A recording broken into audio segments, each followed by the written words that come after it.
आज आपण intermediate drawing grade परीक्षेसाठी महत्त्वाचे असणाऱ्या गणितापैकी घनभूमितीचे एक गणित पाहणार आहोत। गोल या घन आकाराचा अनुविक्षेप आणि द्विविक्षेप काढणे असे गणित आहे। या गोलाचा व्यास 5 सेंटीमीटर आहे। प्रथम कृती आपण रेषा काढली। रेषेवर 5 सेंटीमीटर अंतराचे 2 बिंदू घ्या। या बिंदूवर लंब काढावयाचे आहेत। दोन्ही बिंदूवर क्रमाने आपण लंब काढून घेऊयात। लंब काढण्यासाठी अंदाजे अंतर घेऊन आपण बिंदू मिळवलेले आहेत। मिळालेल्या बिंदूच्या निम्म्यापेक्षा जास्त अंतर कंपासमध्ये घेऊन आपण क्रमाने दोन्ही बिंदूवर कृती करूया। मिळालेले छेदबिंदू काळजीपूर्वक परस्परांना जोडून घ्या।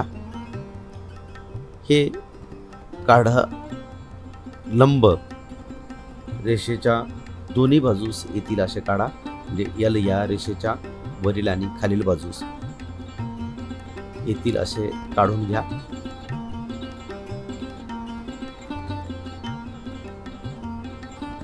कंपासमध्ये अंदाजे 1 सेंटीमीटर ते 1.5 सेंटीमीटर एवढे अंतर घेऊन एल रेषेवर कंपासचे टोक ठेवून खालील बाजूस आपण कंस काढून घेऊयात।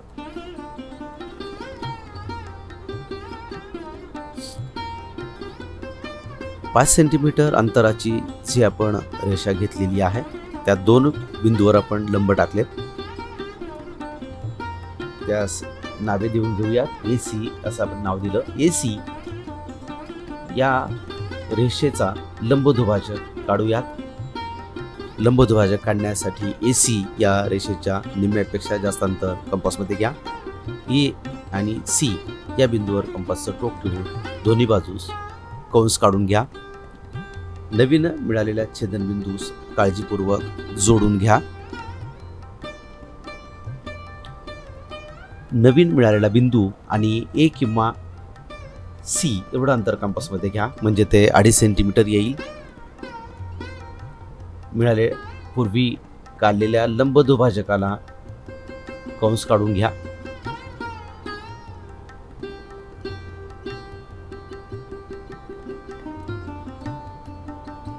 रेषेच्या लंबदुभाजकाच्या दोन्ही बाजूस आपण काढून घेतलेत आणि C या रेषेवर परत बिंदू मिळवलेत। 5 सेंटीमीटर अंतर कंपासमध्ये घेऊन A आणि C या लंब रेषेला छेद दिलेले आहेत, कंस काढलेले आहेत, ते परस्परांना जोडा। आपणास एल रेषेच्या खालील बाजूस चौरस मिळालेला आहे। या चौरसाच्या मधोमध आपणास वर्तुळ काढावयाचे आहे।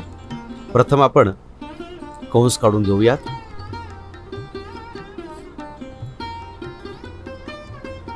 एल रेषेला स्पर्श करतील असे C बिंदूवरून आपण 3 कंस काढलेले आहेत। 3 कंसापैकी मधील कंसाच्या छेदनबिंदूवर आपण लंब टाकूयात। अंदाजे अंतर कंपासमध्ये घेऊन एल रेषेच्या वरच्या बाजूस आपण कंस काढले। छेदनबिंदू आपणास मिळाला। उरलेल्या 2 बिंदूवर पण आपणास लंब टाकावयाचे आहेत। क्रमाने आपण एका बिंदूवर लंब टाकूयात। लंब टाकण्याची कृती मिळालेल्या 2 बिंदूच्या निम्म्यापेक्षा जास्त अंतर कंपासमध्ये घेऊन एल रेषेच्या वरील बाजूस कंस काढूयात। परस्परांना छेदणारे कंस आपण काढले। मिळालेले छेदनबिंदू परस्परांना जोडून घेऊयात। एल रेषेवरील बिंदू आणि छेदनबिंदू आपण परस्परात जोडले।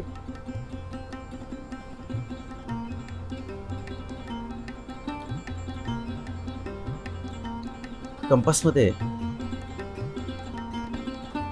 2.5 सेंटीमीटर अंतर आपण घेतलेले आहे, म्हणजे चौरसातील मध्यबिंदूपासून चौरसाच्या बाजूपर्यंतचं अंतर आपण घेतलं आणि यल रेषेच्या खालील बाजूस काढलेल्या चौरसामध्ये आपण बरोबर मध्ये वर्तुळ काढूयात.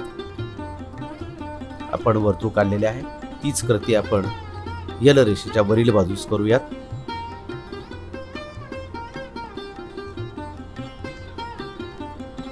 परत उद्विक्षेप बाजूचा दाखवण्यासाठीही आपण तीच कृती करूयात.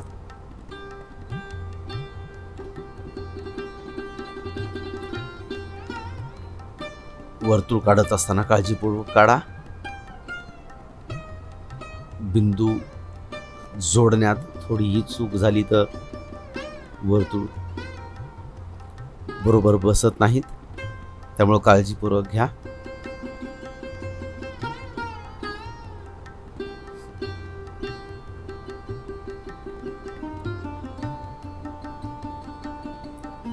अशा पद्धतीने आपण 5 सेंटीमीटर व्यास असणाऱ्या गोलाचा अनुविक्षेप आणि द्विविक्षेप काढलेला आहे. आकृतीस नावे देऊयात.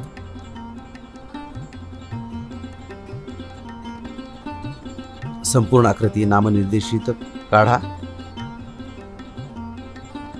उद्विक्षेप समोरून, उद्विक्षेप बाजूने आणि अनुविक्षेप वरून अशा पद्धतीने आपण गोलाचा अनुविक्षेप आणि उद्विक्षेप दाखवला.